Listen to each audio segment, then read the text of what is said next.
Hello and welcome back to my brand new podcast, Let's Address It. And you guys, ladies and gentlemen, and all of my viewers and all of my addressers, I have someone really special here for you today. I am down in the dirty South. I am in the A-Town. I am here with JAYBIEZ. Hi, JAYBIEZ. Hi, y'all. What's going on? It's your girl, Big B's, not the little one, and I'm so excited to be here. Listen. You are really a big deal. Like, just to me, first of all, you're a big deal to me. Not only because I love you, and like you embrace me so much. Like coming up, being so I'm an icon in the scene and everything. But you are just so beautiful and you outspoken, and you remind me so much of me. Like when I was younger, I didn't used to play with I didn't care like the younger girls.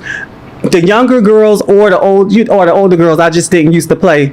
So, first of all, thank you for coming on the show because I know that you're really busy because we're about to really run down my girl resume and it is definitely long. Okay, so I don't think that you ever talked about this. Like, what was your childhood like coming up? Like starting from, before you started your transition. Okay, see, I'm actually excited to talk about this because for some reason people think I was like raised in this shelter environment or like my people always had money. Growing up, I'm a child of two hustlers. So my dad, Justin Cody, he was a hustler, rapper, scammer, was always into a lot. And my mom was a hustler too. She was scamming, doing a lot of stuff. We ain't got to get into all of that. But basically, I'm born and raised from Atlanta, Georgia. I didn't fly here. I grew up here. So a lot of people speculate that you're not from here. Oh no, I'm born and raised. I done lived all around Georgia. My upbringing was very, I would say, rough. Of course, my mom had 5 kids. She had went to jail when I was really young and came home. We stayed in a shelter when I was younger. So I was always a hustler. Like my mom wrote books and she made like candles and jelly and shit. I used to be walking around like at 7 years old at the mall selling like books and candles and shit to like get money to eat. So I feel like all of that played a big part into like me public speaking and me being good at talking to people because I really was like raised in it. No shade. Well, the being though we just starting this out, like I ain't gotta give you to go off, pick it up. I like that. Okay, so you said you got 5. You said your mom had 5 kids, right? Yes. You being one of them. So do you have how many brothers? Do you have brothers? I have 2 older brothers. I have 1 older sister, and then I have a younger sister. Underneath of you? Yes, and that's on my mom's side because then my dad got 4 kids, and I'm the oldest out of all of them. Okay. Oh, so that's a pretty big family. Are y'all all pretty much close knit?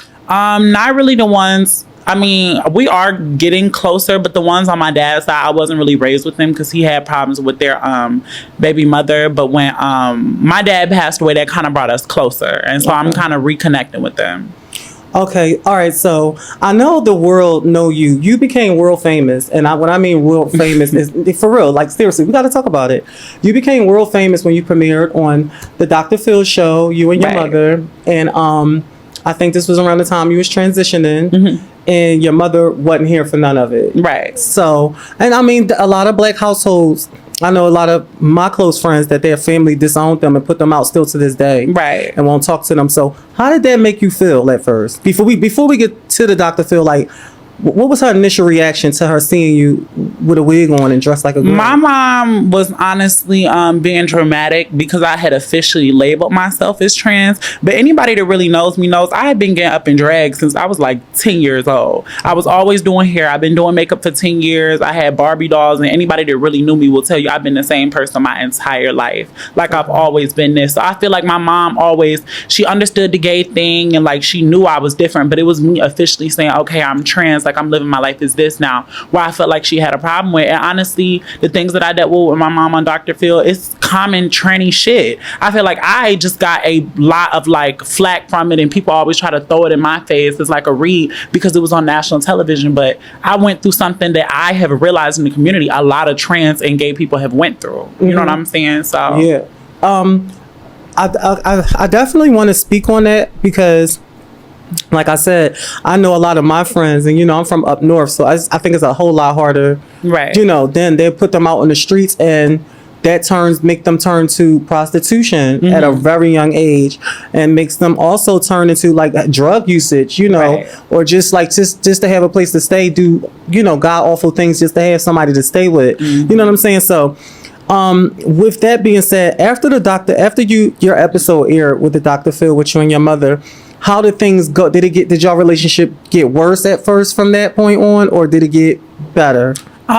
It honestly, I tell people this all the time. Doing that Dr. Phil thing was honestly one of my biggest regrets because it didn't really change anything as far as me and my mom relationship. Me and my mom was talking a couple weeks after that because this is my mom. Even when I don't agree with some shit she do, even when she get on my nerves, this lady been getting on my damn nerves all my life. She gave birth to me. So all Dr. Phil really did was put a whole bunch of extra people in our business. Yes, and I feel like me and my mom naturally like could have worked on our relationship and like, you know, gotten through stuff without the entire world knowing what we went through. But in some ways it's a blessing because I never know what young trans girl or what young gay boy might have seen that thing and could have related to me in that moment. Exactly. Do you have now that the world know you because you are world famous now, do your success now, well, let's leave your success now out of it. Your story that you told on the Dr. Phil show, do you have a lot of young girls reaching out to you like, oh my God, your story touched me so much? Definitely all the time. Like, it's no reason why I'm 23 years old and got damn near 30 gay kids. Like, really? My influence over the internet and me connecting with so many people like, oh, I saw you on Dr. Phil and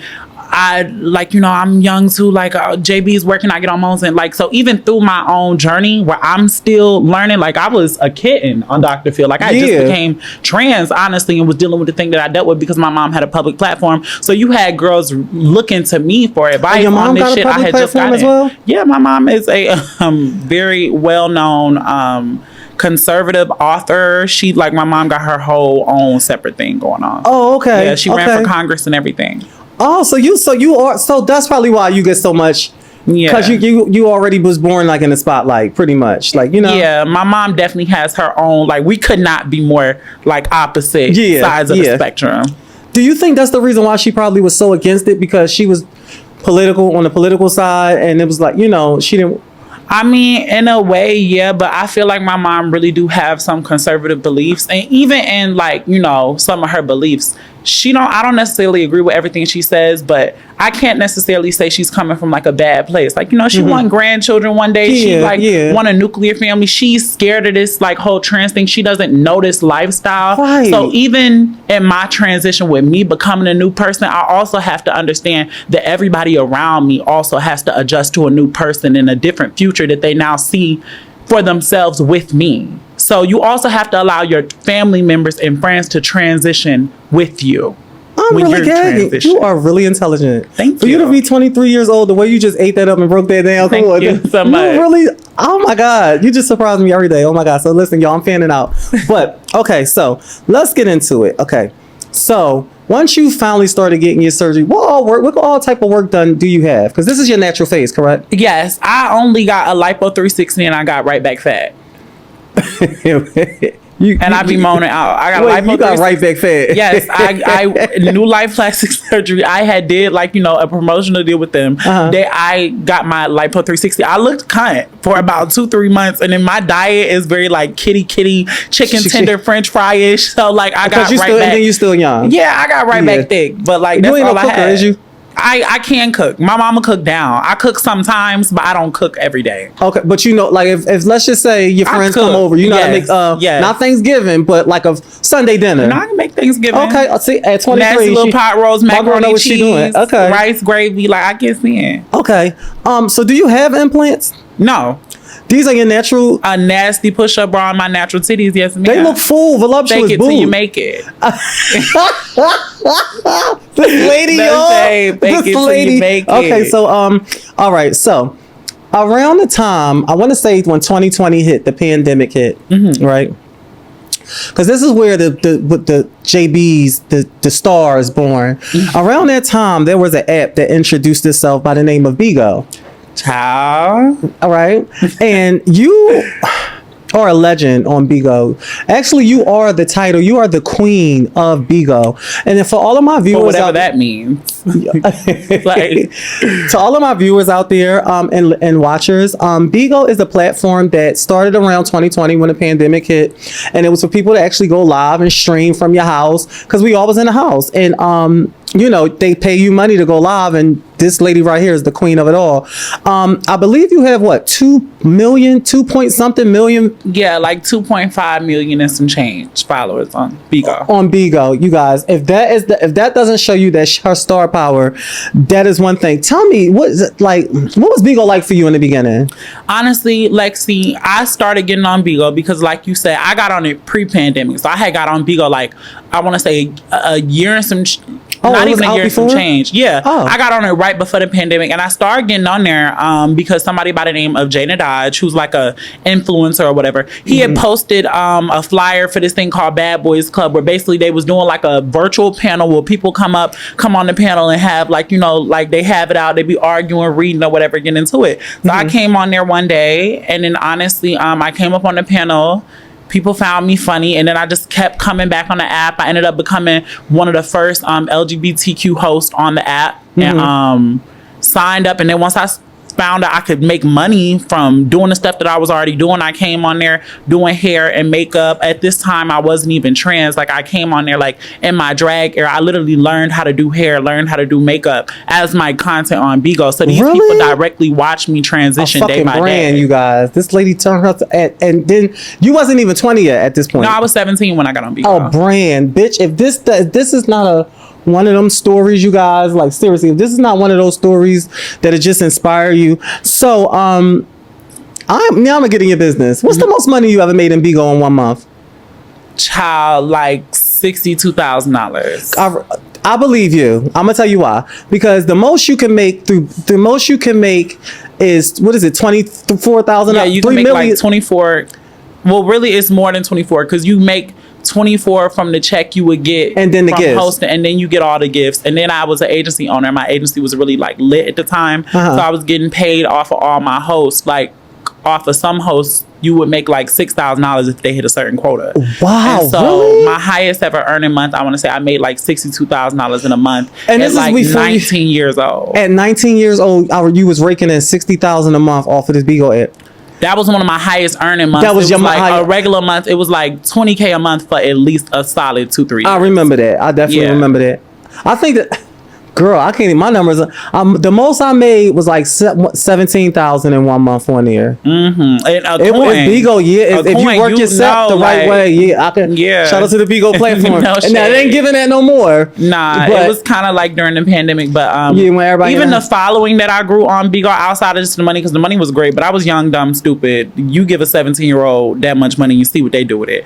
But the following that I built from Bigo, going live on there, talking to those people every day, it's damn near like a FaceTime call. You sitting on live talking to people for hours and hours a day, every single day. I have like amassed some dope ass followers and supporters and real genuine love. Like, you know, sometimes friends and family, they have ulterior motives with you. You talking about people that never met me a day in my life. They love me because I make them laugh. They don't want nothing from me. I love you genuinely as a person and never met you, and they support me. So that's some of the dopest shit ever. You know what, you guys? I wanted to piggyback off of that. I was just having a conversation with one of my girlfriends, and I was telling her, she real close because I didn't let nobody know that she was coming on the show. Nobody but her, because she out of the scene and stuff like that. She don't go to ball. And she was like, you know, JAYBIEZ have one of the biggest support systems, like the biggest, like a big following. But it's one thing to have a big following, like 60 million followers, but the supporters, you have supporters that, like, I remember you, and you was a little cocky about this. I remember you said one time, listen, anytime anybody got to get a vote, what was the Femme Queen face, and you was the last one to add it to the Land Venball, and you had said something like, anytime y'all got to do a a poll or something like that, you always going with, they pulled the fuck up for you. My girls love me, and I love them. Shout out to the baby. Is it the baby? The babies. Shout out to the babies. Listen, we got overall mother JAYBIEZ on the couch. Listen, I got a cue card, right? Because I just got my cue cards, y'all, for Let's Address It, and I have this lady's accolades on here, and it's no more room on here, y'all. I don't even know, and this is really dope. Like, I love you for that. Thank you. You should really, I'm not going to say your earnings and all of that, but this is really big. First, from Dr. Phil to Bigo, right? Then you branched off and you went to Twitch. You have like 20,000 followers on Twitch. Yeah. Is that similar to, how does that work? Explain to the viewers, how does Twitch work? Twitch is basically like, I'm sure people out there might know what Twitch is, but it's a different audience, so I'll break it down. It's basically like a live streaming platform. Y'all know in today's day and age, like TV is dying out. People aren't looking for the show to come on at 8 o'clock anymore. Nowadays, it's really like these live streamers and these virtual like personalities, which are becoming the new celebrities in a way. So Twitch is a live streaming platform where millions and millions of people have downloaded, and basically you're able to monetize your content on live, and so that's what I do. Oh, so so wait a minute. So you don't have to wait for gifts on Twitch? I get gifts on Twitch. I get subs on Twitch. People donate, you know. So basically, okay, so if you go live on Twitch, do they have to subscribe to you or something? They can subscribe if they want to watch without ads. So my Twitch has ads on it. So oh, got it. Okay. So you're even really big on Instagram. You have a little over 120,000 followers on Instagram. How does that feel to be so young and to be so recognized? And like, I know like in our society, because we are in Ballroom as well, but we'll get to that later. Like, you can be really big in Ballroom, but you really big without Ballroom. Yeah. And I seen you going off on a certain individual, and you was like, bitch, I was already big before Ballroom. I didn't need Ballroom to become big, which is true. Yeah. So how does it feel to just, without Ballroom, you already being the girl? Did it resonate that you are the girl? Yes, it does. I was gonna sit here and be humble and like be like, oh my God, no, it doesn't mean anything. But I am the girl, but I'm the girl for good reasons. I feel like I genuinely am a kind-hearted person. Like, I feel like I make people laugh, and like, you know, I have a good sense of humor about myself. Like, I'm not really a cocky person. Like, you know, of course I can get cocky. If you want to try to like fill it on my time, best believe I'm gonna grab all 10 of my hands and fill it on yours. So wait a minute, JAYBIEZ. I'm, you know, chill girl, and followers really don't mean anything. Like, just because one person is known by more people, that doesn't really speak to anything. It's your character and like how you act and how you treat people that matters. Agreed. I want to say this. I feel sorry for anybody that want to get in the ring with her, and I'm not talking about physical, y'all, because this lady is a reader, a certified reader. Like, you know how back in the day, because we queens, we from Ballroom, you guys. You know how a bitch can read you so bad you want to fight after that. You know, you make somebody want to fight, like knock your fucking head off, because you really reads like. And it be facts. You know how some people, all right, let's say like Tia Kemp. Like, Tia Kemp just be like, she'll read, just be all over the place. You know, like a dirty Kaya read. You could get somebody they knew. So, no, I just wanted to go ahead. I definitely will give the girls the business if I need to. But even with me, like, reading and, like, you know, I tear into a whole ass. But that's not me as a person. Like, people sometimes see the clips and stuff of me reading online and be like, oh my God, she seems so nasty. And little do you know, I'm one of the sweetest people. Everybody, a lot of people say that about you. Yeah, very much so. I'm going to give you what you give me, plus a little bit extra. You know, but now that I'm looking at you, do anybody ever tell you like Karen Jinsu? Who's that? The lady, the Instagram model. Oh yeah, I know who that is. She's gorgeous. Yeah, she's real gorgeous, real pretty. You. I think you are really beautiful. Thank you. And this is your natural face. Yes. You know what? Now let's address it. And let's address it. So a few months ago, or maybe like 6 months ago, you got into it with the overall mother of the house of Balenciaga. That was almost a year ago. It was almost a year ago. Okay.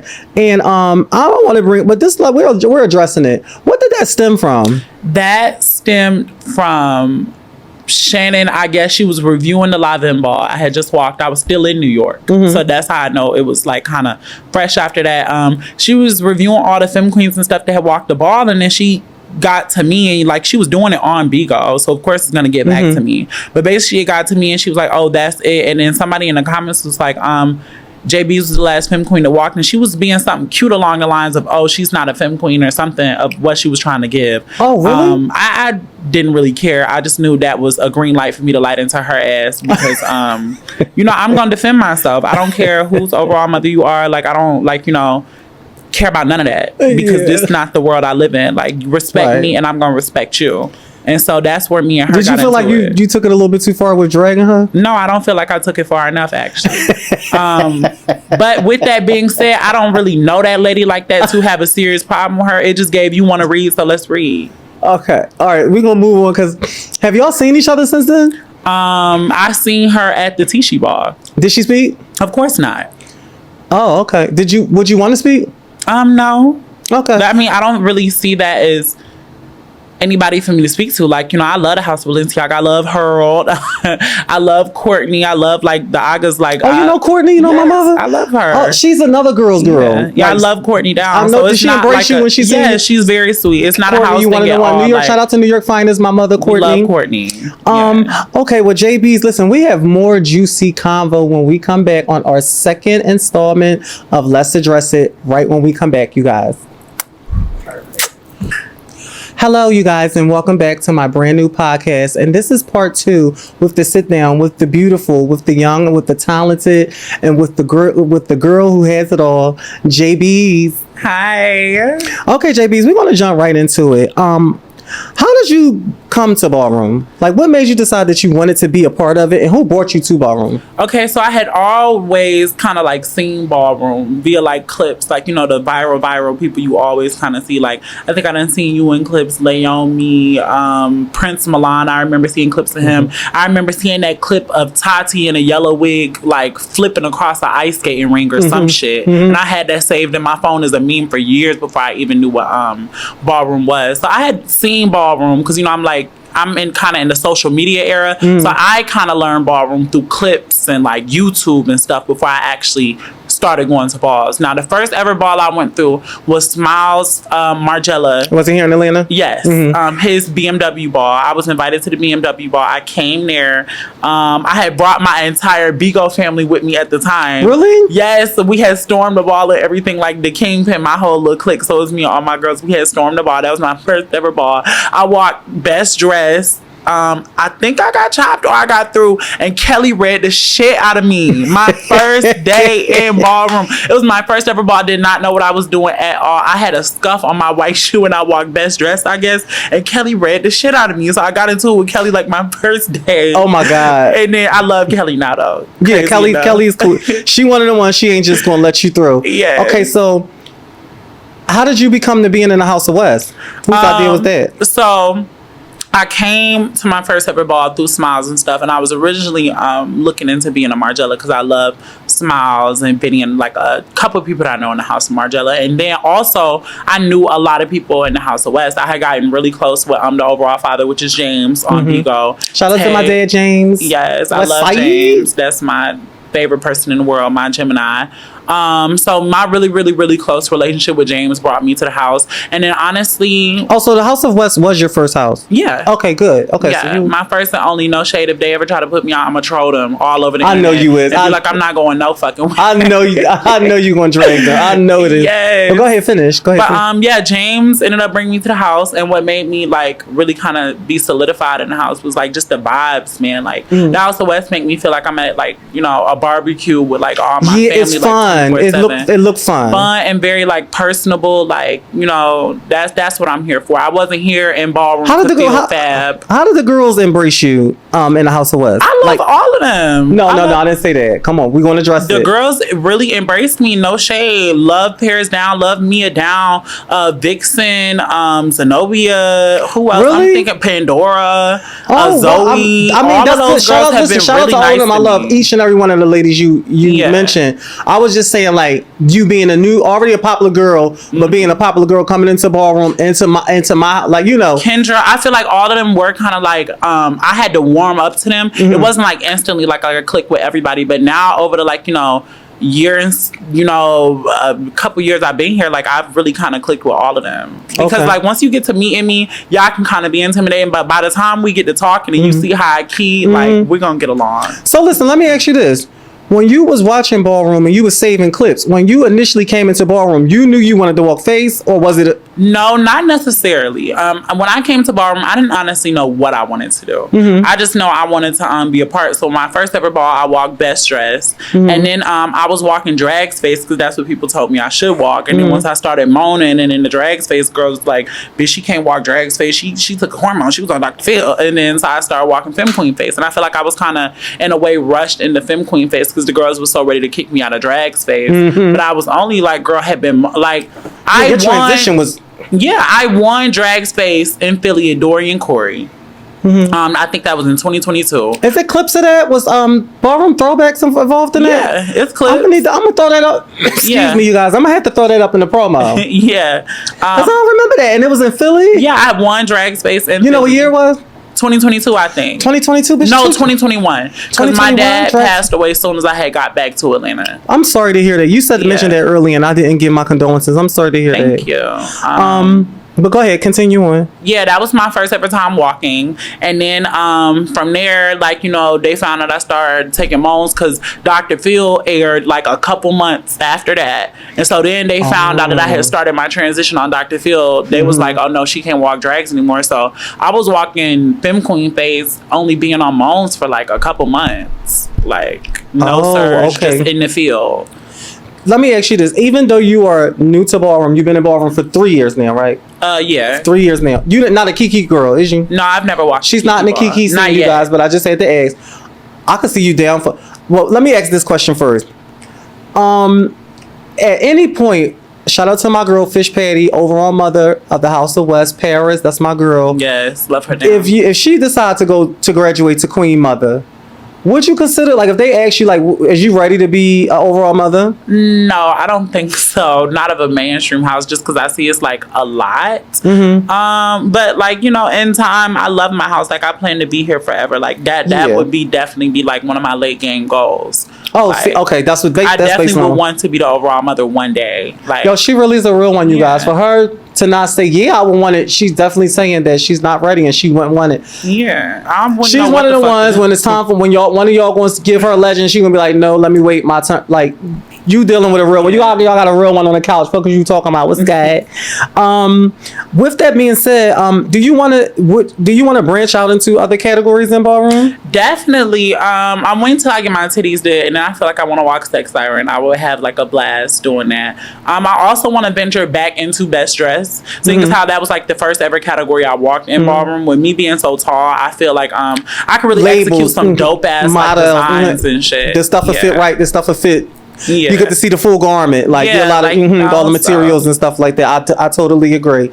Do you got any questions for me? Yes, actually a couple. So what brought you to Ballroom?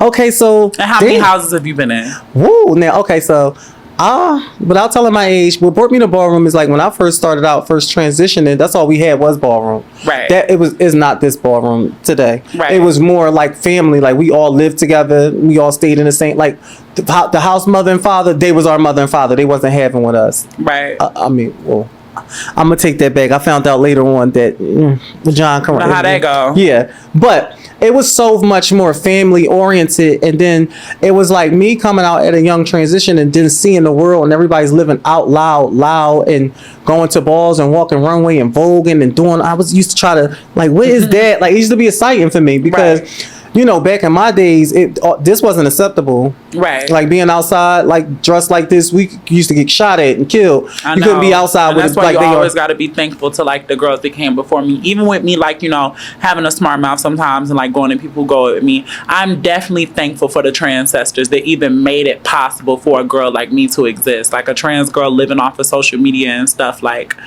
the fact that that's even possible is because of years and years of, you know, things that the girls before me went through. So always grateful. I always feel like it's important to show love to the girls that came like before me because they truly made it possible for a trans girl like me to even exist, to be able to be in mainstream light and like, you know, be accepted by the community. Years and years of girls showing up and being present and being visible have made it possible for a girl like me to live this normalcy. So I'm always grateful. Have you ever had to work the stroll? No. Oh, thank God. You skipped that whole era. Yeah, I mean... So you ain't really see the struggles of the girls. Like, No. And that's because of the girl struggle. that I did not have to, you know? So that was their story, so it did not have to be mine, and that is why I'm always grateful. That's a blessing that you dodged that bullet, and that's a really good thing. Has any other older girls treated you bad? Like, you know...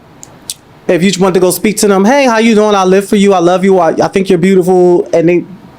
Honestly, I've had like, of course you get like certain looks and stuff from people, but like as far as people directly saying stuff to me, like it don't really ever like reach me. I'm sure people have talked about me, or like, you know, people throw their shade and stuff, but wolves howl at the moon don't howl back.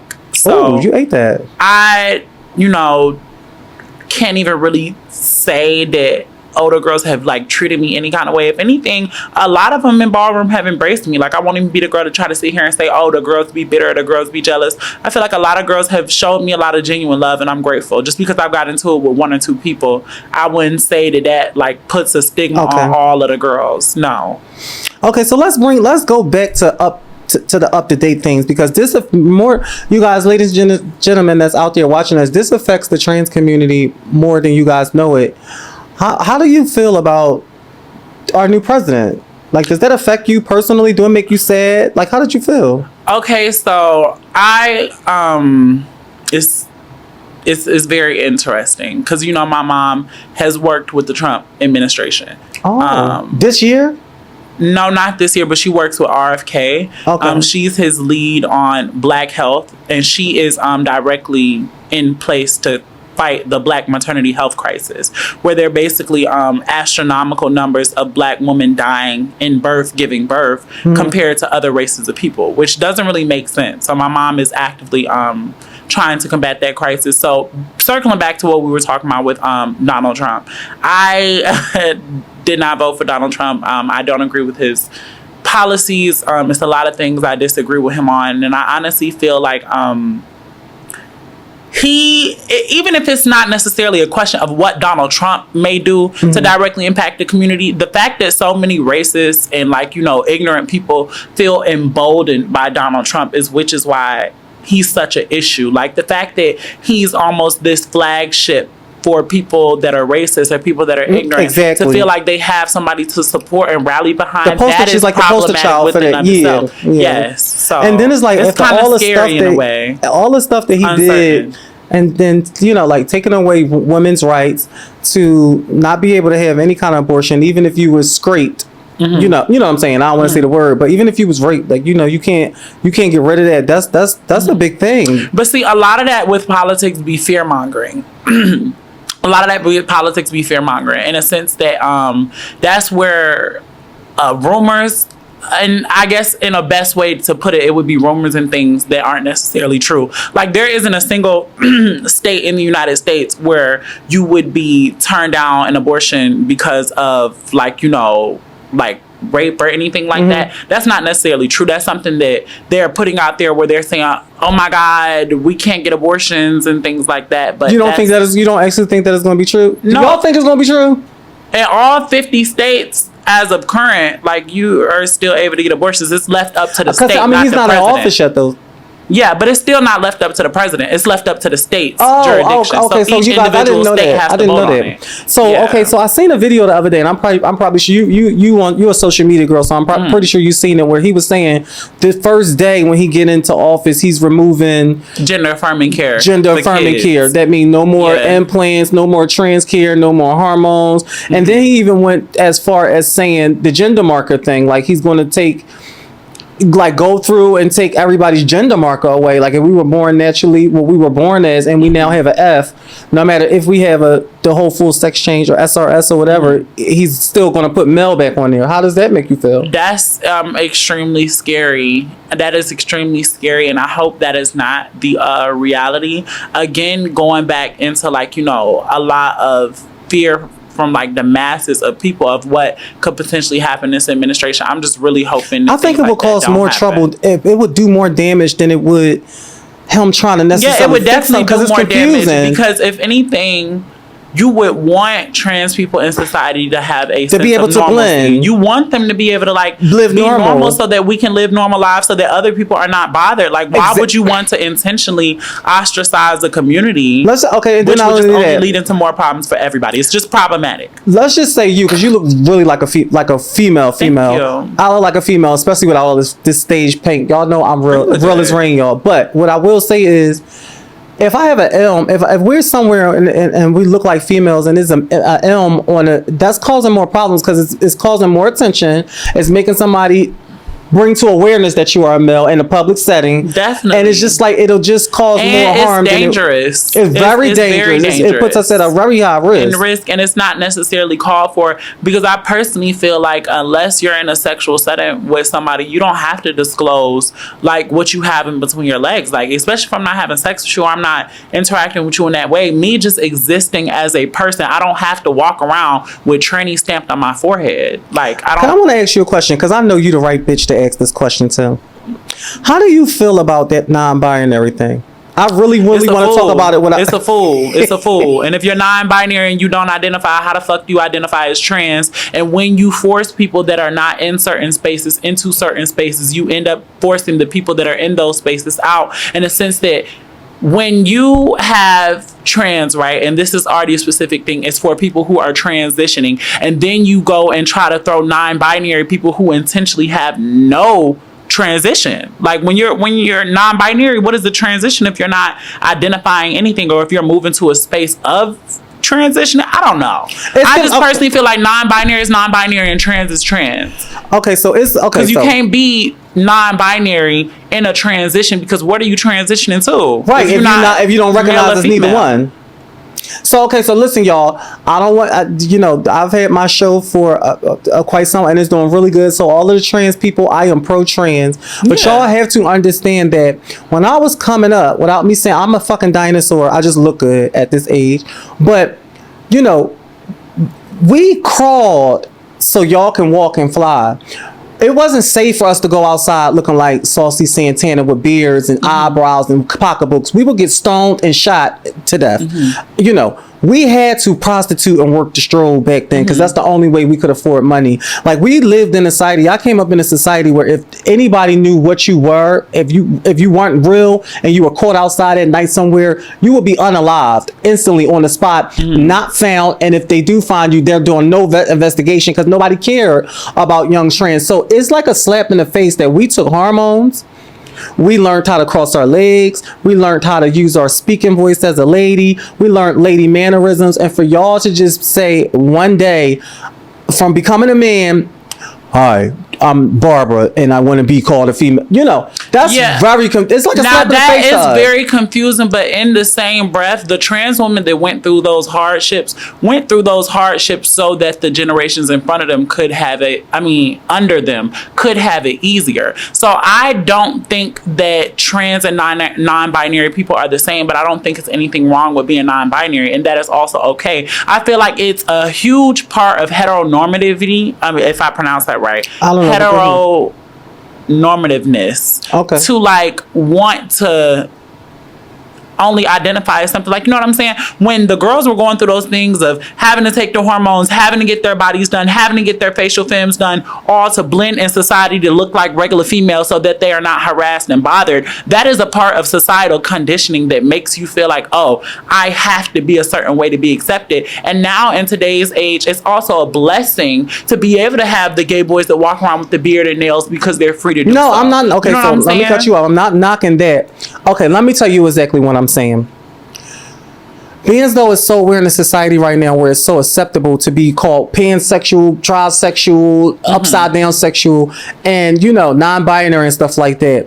What about the freaks? Now let me hear me out. What about a man that know they likes children, but saying that, hey, I identify as trans so they can be in a woman's restroom and there's kids in there, or there's real freaks. Women in there. They're just perverts. They're not really part of us, but they are now used. They don't have to transition. They don't have to wear girl clothes. Right. They just can hey, I identify as a woman, just to linger around in women's bathroom with little girls that's in there, but they identify as trans. Yeah, so it's like hard to separate those two. That narrative and that talking point is used by so many people to attack our community. And I'm going to tell you why it's problematic. Freaks come in every shape or size. I can tell you, I can probably find 100 freak child molesters that are dressed like priests and pastors before I find any that are in wigs. So that talking point is not really, it doesn't really correlate to me, because people that are pedophiles like that exist outside of transness. That exists outside of your personhood and who you identify as. So even linking trans people in that same sense, like, it's problematic. Okay, so this is a conversation that I wanted to have on the show, and I'm glad she was able to engage in it. Mm-hmm. And if I or JAYBIEZ, but I'm gonna speak for myself because I can't speak for JAYBIEZ. I don't mean any harm, y'all. It's just like you have to understand, like when girls like myself had to really go through all of the struggles to become actual trans women and to getting their name changed and really, you know, wanting to be a woman is really a little touchy for me. So if I offended anybody, I will honestly say I wholeheartedly apologize. That's not my intentions. I just need to be better educated or just try to be a little bit more sympathetic with it. So and in that same breath, everybody doesn't have to agree. That's a part of what's wrong with the world now. You can completely have a adversing point to someone and not hate them and not be talking about them in a negative manner. Like, you know, everybody feels differently and you don't have to be beefing to, you know, feel differently than somebody. So I love everybody and, you know, love all the trans and non-binaries and the they, thems and she girls. Okay. Let me ask you, are you in a relationship right now? No, I got a boy that I kind of like. Oh, it's kiss tongue him down kind of nice. Like, no, give it to me. Spill it. What kind of guys do you like? Who? I like masculine men that are not afraid to express femininity. I do not like trade. Really? Why? Because yuck. Why would I want to be around somebody that treats me like I'm fucking Roger the Alien, trying to hide me, fuck me in the dark, don't want me meet they mama? Like, hell no, I don't want to feel like no freak. I want to feel like a regular girl. So I like men that make me feel like a regular girl. Take me out, court me, take me on dates, call me, like, treat me So good. When you say you like a man that has like feminine traits or in touch with his feminine side, does that mean like somebody from the ballroom scene or just like no? Where would you find those kind of guys from? Now I'm curious. I want to know. Like guys that's just not afraid to be themselves. That's what I mean by in touch with their feminine side. Because I feel like everybody in the world has a duality of feminine and masculine traits. Every single person that you find. Agreed. And so I like men that just are not afraid to be themselves and not afraid to actively and out loud love me. Like, I don't want anybody that's ashamed of me. I could never do that to myself and being in a relationship with somebody that's secretly ashamed of me. Could you see yourself with a trans man? Fuck no. JAYBIEZ, why? I mean, I like trans men, like, you know, they be looking good and stuff, but I don't want no coochie. And I'm not douching for plastic. I'm not about to go, like, no. JAYBIEZ. What if they like, oh, so you're not, if they want to peg you? Fuck no. Baby. I'm not doing all that for no plastic piece, boo. No shade. Okay, all right. Like, So let me. All right. So you don't use. So are you a top or a bottom? I do whatever my man want me to do. Whatever your man wants you to do. Whatever my man wants me to do, I'm gonna do. I'm a pleaser. Oh, so you're a pleaser? Yeah, I'm gonna do whatever he wants. Is you a sugar mama? Fuck no. Let me ask you this now. This is the $1 million question, y'all, because I swear I got a little girl crush on JAYBIEZ. I told her this like years ago. But no, it's not for real. Like, I've never done that before. But I always say I really got a girl crush on her. Would you ever date another femme queen? Fuck no. This looked like she was about to go into. She said, "Fuck no." It's no shade. Like, I'm another trans. Like, I like my men. Like, I like men. And you know, it's crazy. I love women. I love relating to them. Like my sisters, my aunts, like even other feminine figures. Like, I love women. I relate to them. Like, I love the love that we share, but it's just not sexual. And then with men, it's like I have a sexual attraction to men, but the moment that sexual attraction is over, get the fuck out my face. Like, I cannot stand. Oh, so you basically can't be with nobody that you just genuinely love, that's your best friend, but the sex is whack. Like, because I've been with some guys that just treat me good, take care of me, like literally buy me anything I want, pay bills and stuff like that, buy me cars and stuff like that, but the sex was terrible. But see, that's my problem. I can't have sex with people that I'm not really like attracted to. Like, I can't do it just I'm talking about, you could be like, say like you really attracted to them and you like them and they're really cool, but the sex is just bad. See, no. I'm young. I'm young, and I'm like, you know, if this my man, like, this got to be my man. Like, it's no shade. We could stay friends, all that. Okay, all right. Let me just talk about bullying really quick, because I know that you are a girl that's on the front lines and you're very outspoken. Do you hear people tell you that you need to get facial features and start getting work done? How does that make you feel? And I want honesty. I don't want to know everything rolls off of me. I'm tough JAYBIEZ. I want to know sometimes what make you feel. it does kind of, I feel, draw out insecurities. Like, before I came to Ballroom, I never in my life thought I needed a fucking nose job. Before I started hanging around all these girls with nose jobs. And then suddenly I thought that's what I needed to be, like, you know, valid. But honestly, like, it can kind of breed insecurities in you. But for me personally, I always just kind of try to, like, stay true to who I am. And, like, yeah, like, it can breed insecurities, but I do a very good job of shutting that down internally because I know who I am. Okay, so this is gonna be And like, I know I'm fucking beautiful. and you definitely are really, really beautiful. I just want to ask you this: at some point, do you want to get like any kind of facial work done? Yeah, maybe like a little, like, you know, 1-2, but nothing like crazy and nothing on.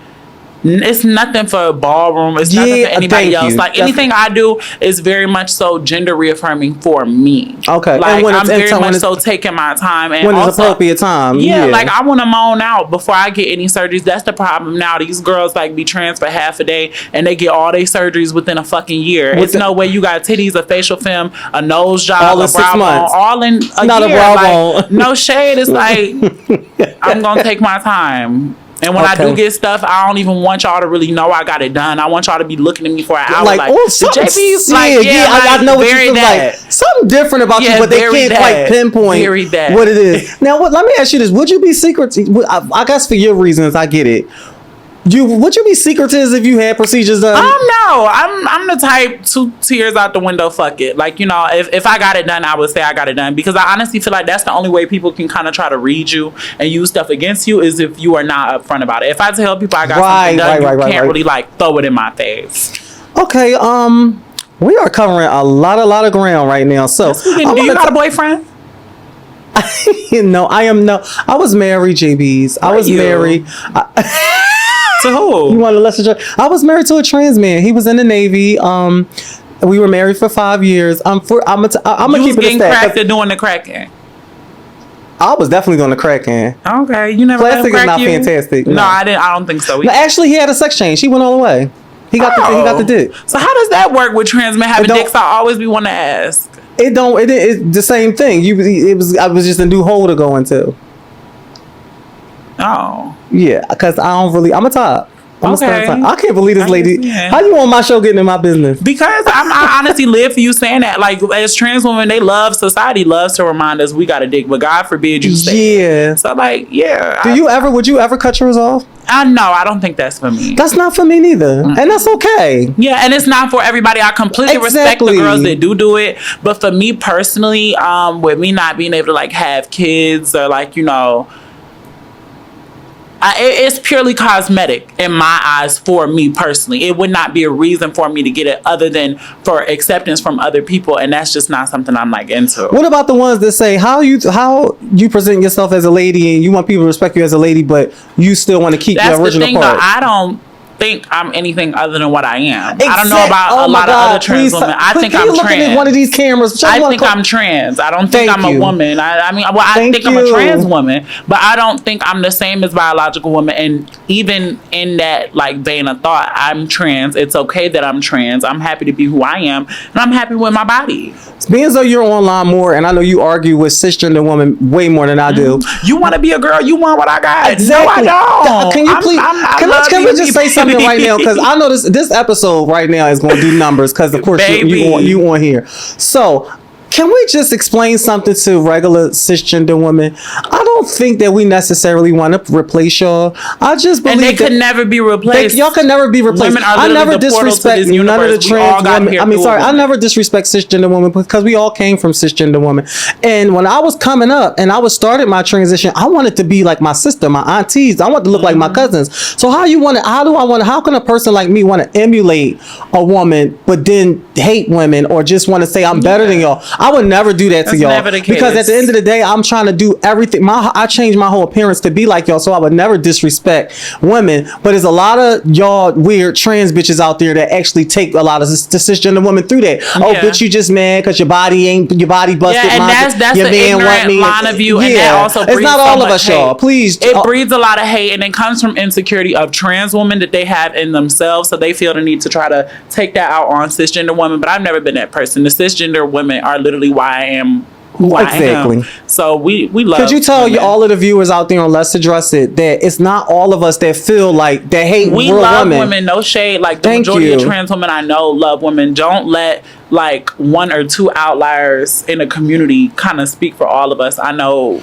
women are some of my biggest supporters, and I love y'all more than anything. And I also, even in my transness, I always feel the need to protect women like around Me too. me. Me You know too. what I'm saying? Me Like, too. and yes, I think- above and beyond respect. And I will say this to all of the trans girls. I can't tell y'all what to do or how to act.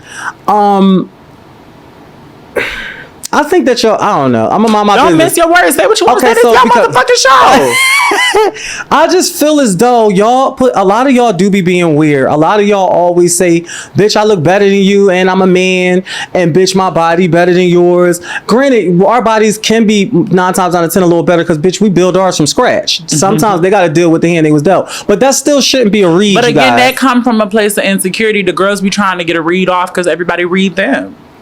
I guess it's a double-edged And sword. so when you do have the girls that open up their mouth and like, read, let's not act like the girls they've been torn to shreds 10 times over and now Yeah. that's why they fed up and want to say something too.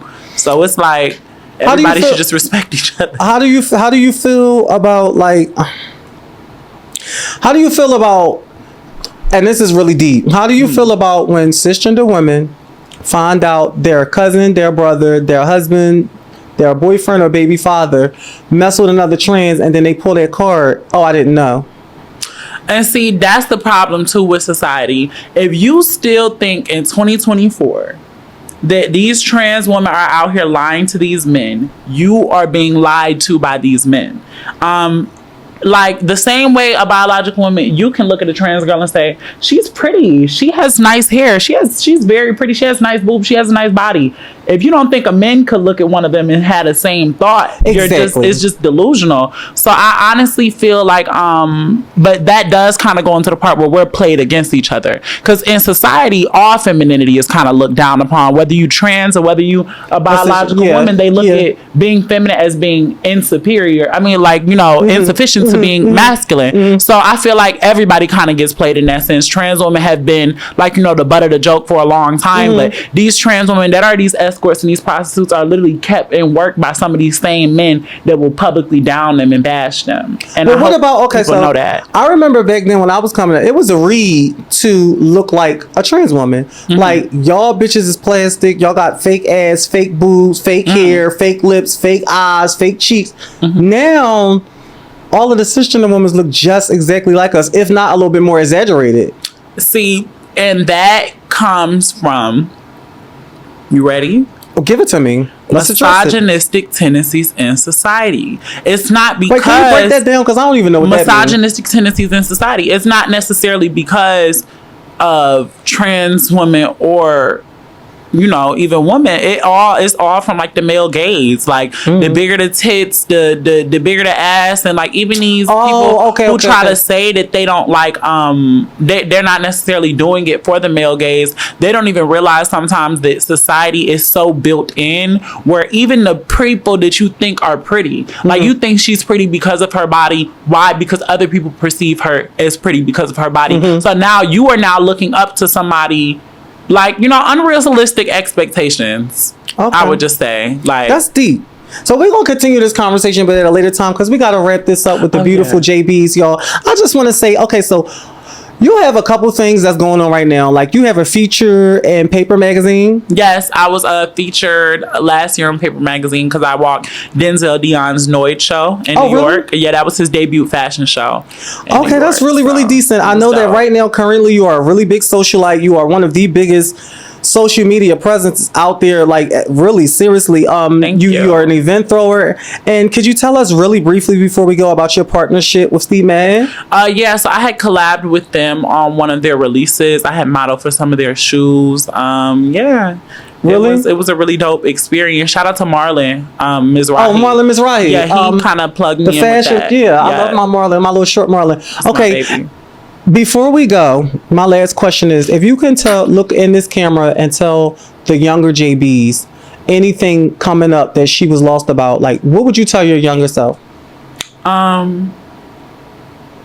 there's never going to be a life without problems. Every day that you live is basically a wheel of chance for anything good or bad possibly to happen to you. And it's not necessarily about not having bad days. It's about learning to dance in the rain. Even when you have bad or sad times in your life, you have to learn to appreciate happiness. And depression is a mindset. You can wake up every morning and choose to be depressed and choose to focus on bad things, or you can wake up in the morning and choose to focus on 1,000 reasons you have to be happy versus the couple that you have to be sad. So choose happiness. And yeah. Thank you, JAYBIEZ, and thank you for coming on my show. I totally love you. Tell the peoples what show you on the count of 3. 1, 2, 3. Let's address it.